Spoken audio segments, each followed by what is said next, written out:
they do have, higher chances of living more than someone who has interrupted sleep or maybe sleeping for less hours. Get out of bed, don't do the snooze thing, get into sunlight and move your body in the morning. Give your day a strong intention. Your focus, your creativity, decision making, literally anything. If you need to memorize, like we all need to learn, right? Learning, super important, sleep. It brings the stuff we learn into our long term memory. Especially in India, you've got a great culture when it comes to meditation and everything around that, a more spiritual life. I think dreams are just the super meditation. Hello, Michael. Welcome on the show. Hi, Pavan. Thanks for your invite.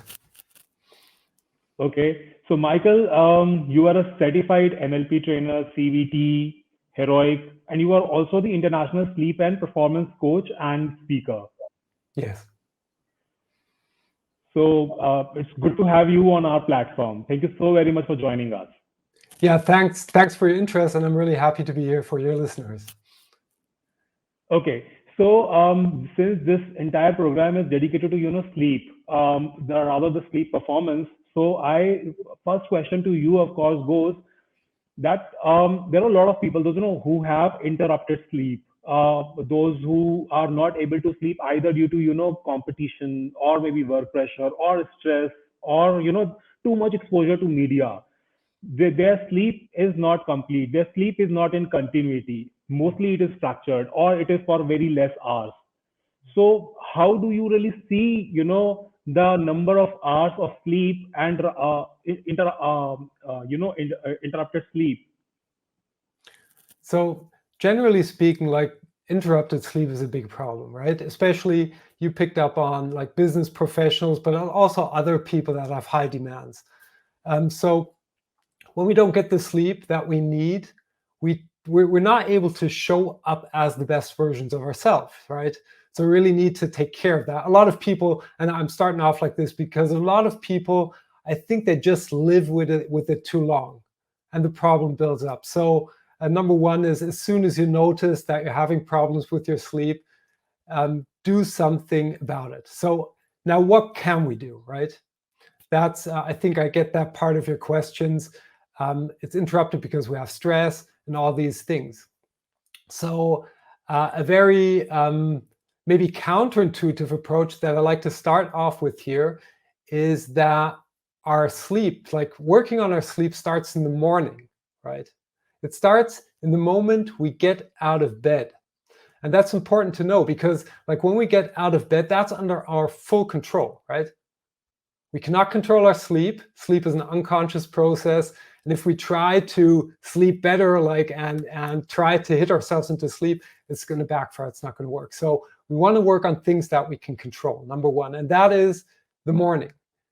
It starts with simple things as getting out of bed at the same time and getting out of bed without hitting the snooze button. And that's like preparing ourselves. It's setting a strong sleep signal in the morning already. So if we hit the snooze button over and over again, we fall, drift to sleep again, wake up again, but that kind of messes up with our sleep already. And the effects can show up later on too. So get out of bed, don't do the snooze thing, get into sunlight and move your body in the morning. Give your day a strong intention. Starting with things like gratitude, like simple things. If we're grateful, it's known and proven that we're going to be less stressed over the day. It's known and proven that we will get on average 30 minutes more sleep by just doing something like a gratitude journal. It's crazy. Like gratitude is a superpower.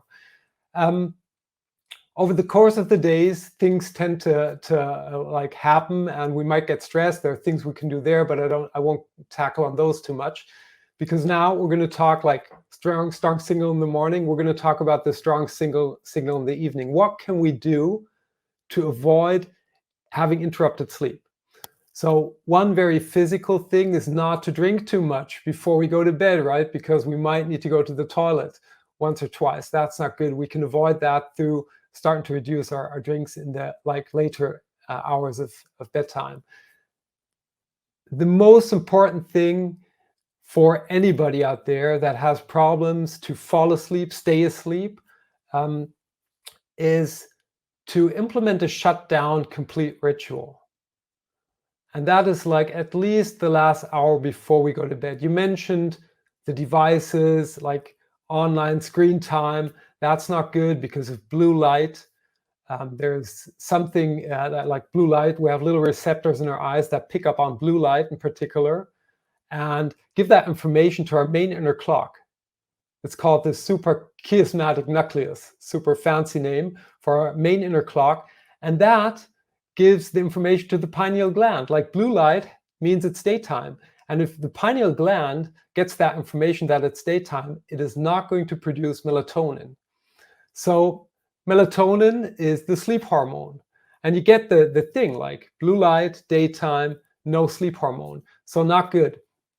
But the main factor actually to implement a shutdown complete ritual without devices is actually to let us wind down and calm down. So what we need to do and learn is to really take time for ourselves, do something that gives us the space to figure out what's going on. If we feel stressed, we need to have the time to kind of feel that this is the case and to relax. Maybe you want to have a walk if you like to move your body. Maybe you want to listen to some music. Maybe you want to journal. You want to do something that is relaxing and gives your mind the space to take care of the things that actually stressed you, to give you the ability to calm down. And that's probably the biggest reason people don't sleep actually, because the time we hit our bed, like these things are going to show up anyway, right? So if we distract ourselves, we're playing around with the messenger or social media, or we watch TV, do things that keep us entertained, then at some point when we're lying in bed, these things are going to show up. They're going to pop up consciously. We might have a hard time to fall asleep. We might just have a lower quality sleep and wake up more often because these things tend to stress us. They can sneak into our dreams and all these things. So it's very important to start your day strong, movement, sunlight, no snooze button, and end it with a shutdown complete ritual where we get rid of the distraction, the entertainment, and bring in like me-centered time to prepare for bedtime, if that makes sense. Absolutely, it makes sense. Okay, second question, of course, is related to the same. I want to understand that, there are a lot of people, those who do not need maybe a lot of sleep. They sleep only for maybe say 4 hours, 5 hours, and yes, they are rejuvenated, they are refreshed. And there are some people, those who, sleep for say 8 hours, 9 hours. Of course, maybe interrupted sleep or maybe not interrupted sleep. At stretch, maybe they are sleeping, but they do not feel that fresh. Recently we had a sleep expert on our platform, and then she said something very interesting and very intriguing. She told us that in case if we are sleeping say 1 hour less every night, so we are carrying a sleep debt. And due to that, a lot of people feel very sluggish, and they are not able to perform well. They perform at a suboptimal level. So does somebody who's sleeping at say for 4 hours, 5 hours is really, working at a suboptimal level, even if the quality of sleep is very good?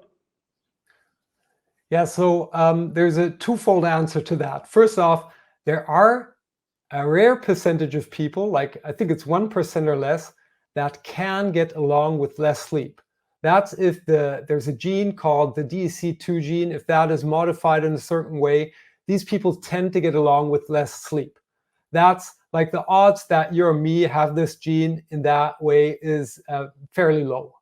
So most people, what you describe, and I can tell that from my own history. Like before I went into sleep coaching, I was only a high performance coach, only like that was my profession.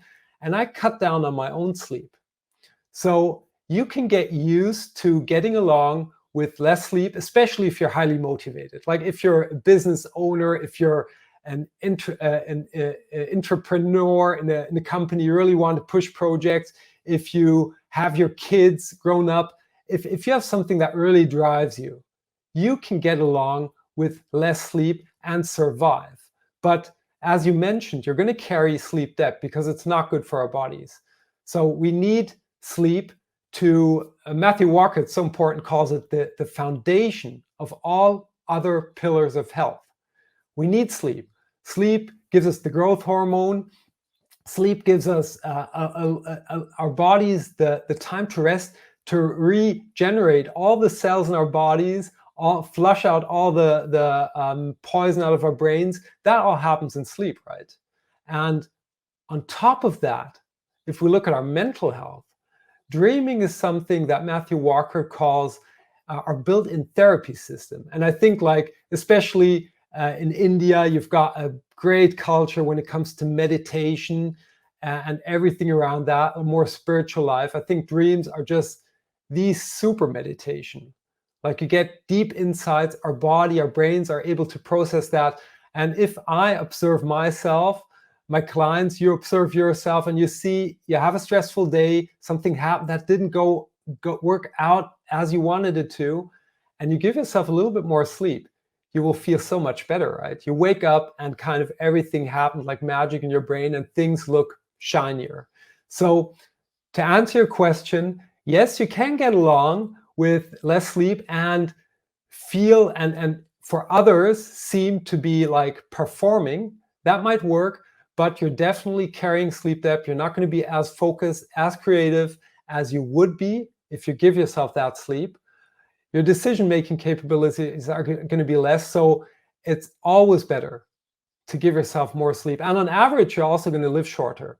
Like, if you sleep even less than 5 hours, it's clear that you're going to lose, I think I've even got a slide for that, 10 years of your life on average, obviously. So So you're saying that somebody who is sleeping like a proper number of hours every day, and of course not uninterrupted sleep, rather I would say.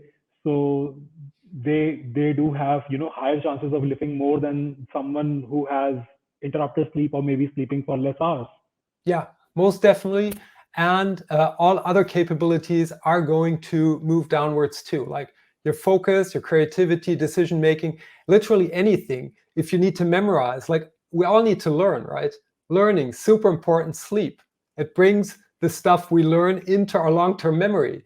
So what's the sense and the point of staying up longer and doing more if you forget all of it again? Like, it literally doesn't make sense, but our brains trick us. I was the same. Like, I thought I'm super productive, but it's not true. Sleep more, think sharper, get more done, get the important stuff done. Okay, so a while back you told that somebody who dreams, it is very super meditative, right? Dreaming is super meditative. So somebody say who doesn't dream at all, or maybe they do not remember any dream, so to say. Yeah, I have So these chats often. And like, a physical, biological fact is that we all dream. That's it's anybody who says it doesn't dream says, I can't remember my dreams. That's what they should say, is we all dream. If we wouldn't dream, we would go mad. So, and the second thing is, it's actually super simple to remember your dreams. okay, Um, great. Like this is amazing. Please share this super trick. Okay, the trick is very easy. First off, you want to go to bed with intention to dream. Like, you literally tell yourself, I want to dream, I want to remember my dreams before you go to bed. Like, before you close your eyes, when your eyes are closed, go to bed with that intention. And the second thing is, when you wake up, lie still and try to remember your dreams. And quite frequently, there will be pictures popping up. Might take a little bit of training to recap on longer periods of those dreams, but essentially those two steps. And if you want to take it to the next level, you start to dream journal. You start to write down your dreams. When you wake up and you remember them, you write them down. And that gives your body, your mind, another like clear signal that dreams are important for you, right? Because it's often like these people are not really into dreaming and they might not see the importance. That's why they forget them. That's my theory behind it. But as soon as it's also proven, like, as soon as you give yourself the intention, you start to, don't move, recap, and write down your dreams. You're going to remember more and more of your dreams. Great, great tip. Rather, I would say I'll definitely do the same, and of course, I'll suggest viewers even to do the same. Uh, because one thing again related to the dreams again, there are days when you have bad dreams, and there are days when you have good dreams. The day when you have bad dreams, you wake up with a very a heavy head. There is a headache always. Like, you feel very down also at times. Um, so how to really, is there any trick and tip also to see positive and good dreams always, so that, when you wake up, you are always refreshed? Well, in regards to the refreshment, I think there are some things we just need to accept. But there's one thing.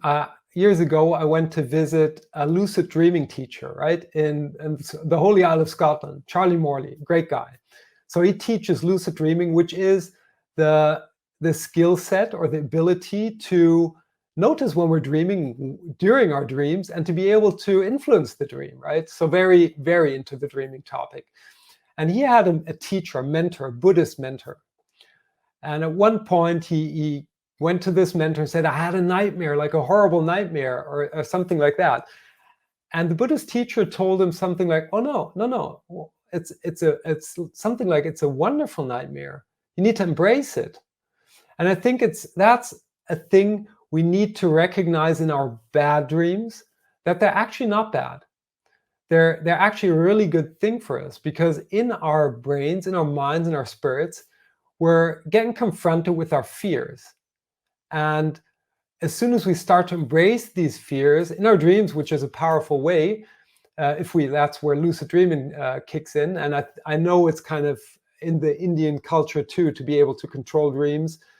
So if you're able to do that and you're able to embrace your fears in the dream state, you can integrate them far easier and far better. And they always have a message. So even if we wake up and might not feel as refreshed, I think it's a good intention to just embrace the feeling, embrace what happened.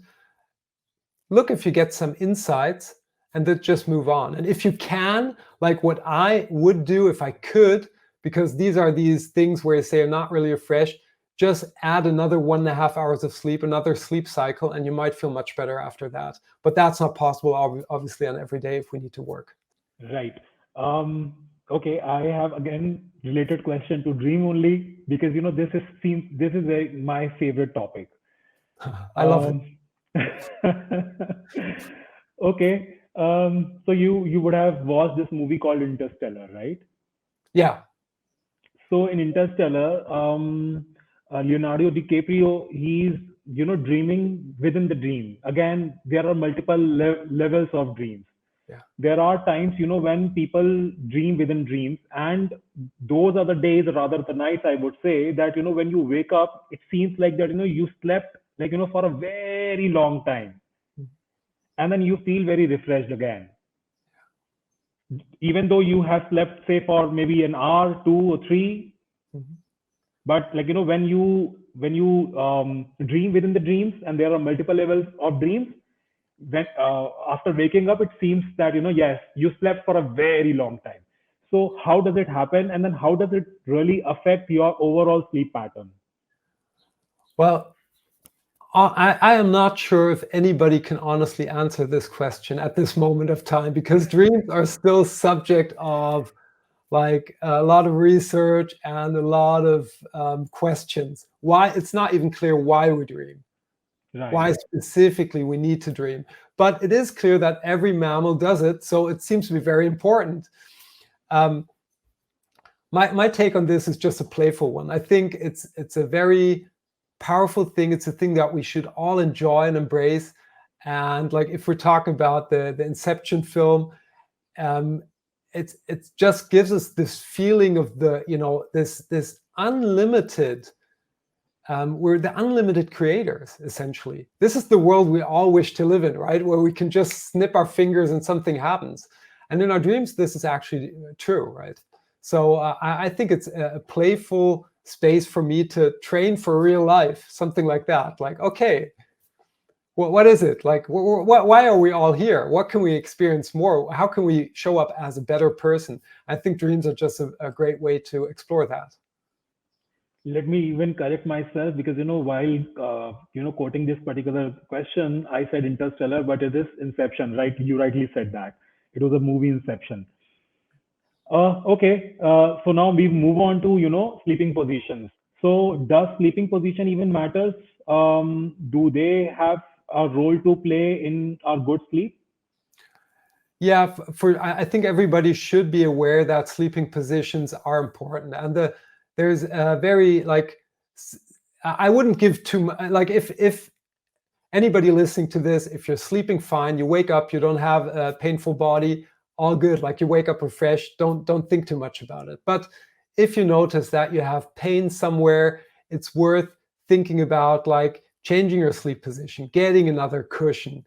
So if let's wrap it up bit by bit by bit. There are not only like 3 basic sleep positions, right? And they have their advantages. So if you sleep on your stomach, you kind of have a little bit of pressure on your heart, right? So it's typically, one would say it's better to lie on your side. Like if you lie on your side and you have a cushion and you keep your legs straight, your spine is kind of straight, which is a good thing. And if you lie on the right side, your heart doesn't have too much pressure on it. So lying on your right side is a good option. Lying on your back is a great option because your spine is kind of very straight. Your legs, everything's like in a very centered position. Just not so good if you tend to get sleep apnea, which is even the case for me. If sleep apnea is when we stop breathing for a short period of time during our sleep, right? So that can happen because our tissues fall together and then we don't get air. We cannot die from that. It's not dangerous because there's a little alarm signal in our brain popping up saying, oh, this is dangerous.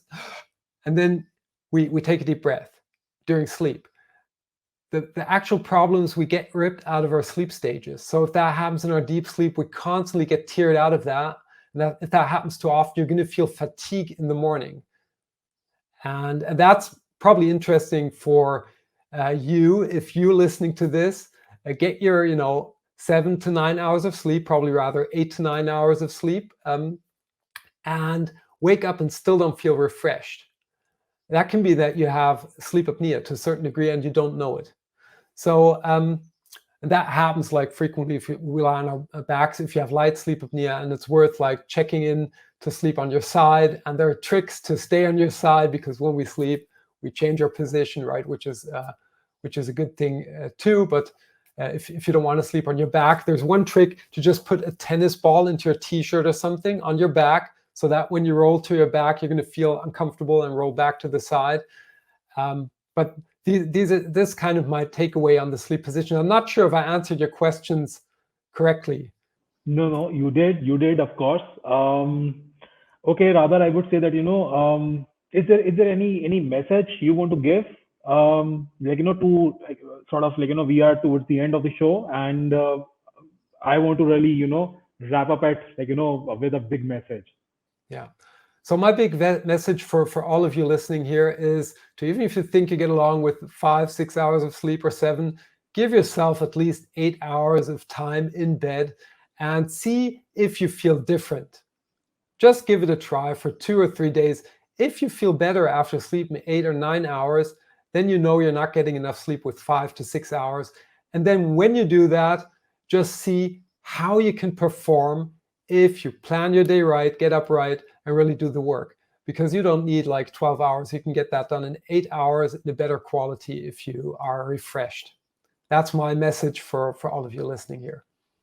Right. Thank you so very much even for joining us. And rather, the last message could not be greater than this. And one thing, like, I would like to end the show with is that, sleep well, do not compromise on your sleep just because of other things. Sleep is also as important as maybe your work and your diet for that matter. Yeah, absolutely. Thank 100%. you. Thank you so very much, Michael, for joining us. Thank you. Thanks for having me.